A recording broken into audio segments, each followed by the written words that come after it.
diketahui bahwa akhir-akhir ini dunia sedang dilanda oleh pandemi COVID-19.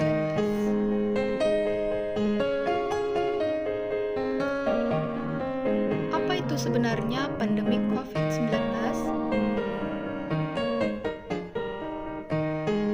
Bermula dari kota Wuhan, tepatnya di Tiongkok, virus jenis baru ini telah menyebar ke berbagai belahan negara di dunia yang menyebabkan timbulnya penyakit coronavirus disease 2019 atau yang disebut COVID-19.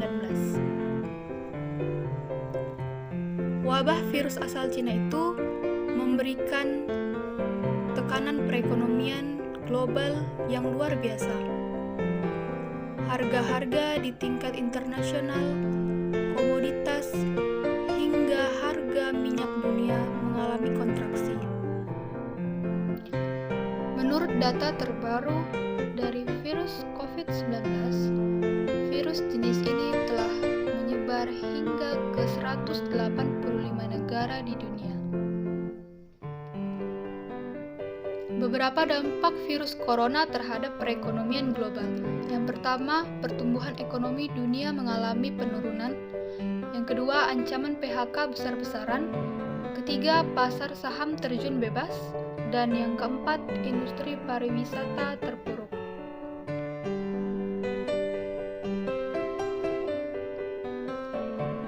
Perdagangan global diperkirakan anjlok lebih dari 15% pada paruh pertama tahun 2020 dan pasar tenaga kerja yang dilanda kekacauan akibat pandemi corona memaksa bisnis di seluruh dunia untuk menutup pintu, menghentikan jalur produksi, dan mengurangi jam kerja.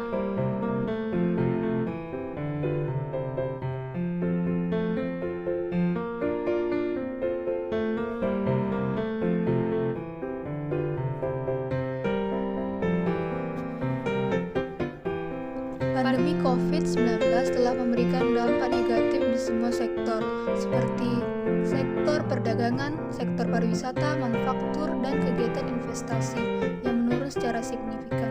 Kondisi ini menyebabkan laju ekonomi yang merosot dan diperparah jika suatu negara telah bergantung pada perdagangan internasional. Pandemi virus corona sudah menyebar di sekitar 173 negara. Pakar kesehatan internasional pun mengimbau ada dua pendekatan utama yang bisa dilakukan, seperti social distancing dan lockdown, sebagai upaya pencegahan penyebaran. Pergeseran dari pendekatan social distancing ke lockdown terjadi di beberapa negara di mana menurut pakar hal ini dilakukan ketika kasus sudah mencapai 1.000, maka negara sudah harus mempertimbangkan dengan serius untuk kemungkinan lockdown. Berbagai upaya yang dilakukan oleh dunia dalam menangani pandemi seperti misalnya pemberian vaksinasi.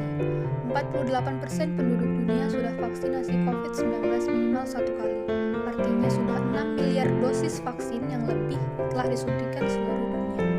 Sejumlah negara juga berusaha membatasi pergerakan di perbatasan mereka dan menganjurkan pengurangan kontak sosial di tempat umum. Dari sisi ekonomi, berbagai kebijakan diarahkan pada 3 prioritas, yaitu menyediakan dana untuk penanganan kesehatan, menyalurkan bantuan jaringan pengaman sosial, dan memberikan stimulus kepada dunia usaha. Pemerintah dunia memberikan stimulus baik dari segi kebijakan moneter maupun kebijakan fiskal. Dalam kebijakan moneter, pemerintah memberikan kebijakan penurunan tingkat suku bunga.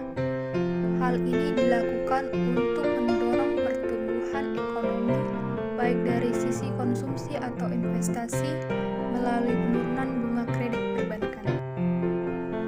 Dalam kebijakan fiskal, sejak awal pandemi, pemerintah berbagai negara-negara di dunia memberikan stimulus dalam jumlah yang besar untuk menyelamatkan kondisi perekonomian negara.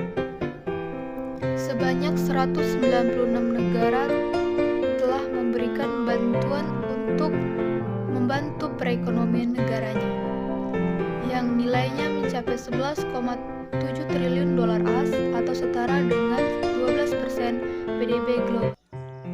Dampak lain dari COVID-19 yaitu indeks harga saham gabungan juga melemah. Bahkan keluarnya aliran modal asing juga dirasakan oleh negara-negara dunia, sebab investor sebagian besar mencari tahu dan memilih menanamkan modalnya ke negara maju. Perekonomian global telah jatuh ke dalam jurang krisis setelah sekitar 95% negara-negara di dunia diproyeksi mengalami kontraksi atau menderita pertumbuhan ekonomi negatif. IMF mencatat pandemi virus corona juga telah menyebabkan kerugian perekonomian global sebesar 12 triliun dolar as.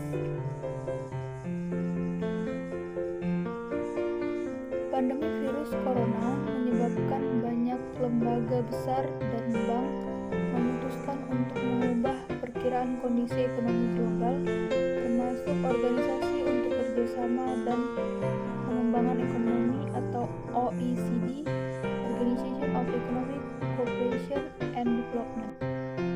Keadaan ekonomi Indonesia saat ini tidak stabil.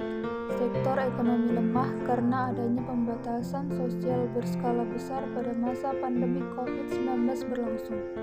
Banyak aktivitas dikerjakan di rumah masing-masing atau work from home dengan menggunakan teknologi yang sudah disediakan. Dampak COVID-19 sektor perdagangan, khususnya ekspor dan impor, bahan baku dan barang modal.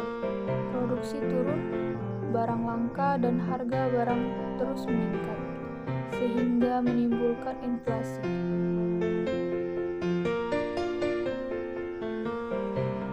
Adanya virus corona yang terjadi di Cina menyebabkan perdagangan Cina memburuk. Hal tersebut berpengaruh pada perdagangan dunia, termasuk di Indonesia. Penurunan permintaan bahan mentah dari Cina yang dapat menyebabkan penurunan harga komoditas dan barang tambang. Demikian pembahasan materi video pada kali ini mengenai isu permasalahan internasional yang terjadi hingga saat ini. Semoga video kali ini menambah wawasan kita mengenai permasalahan internasional yang terjadi. Sekian, terima kasih, sampai jumpa.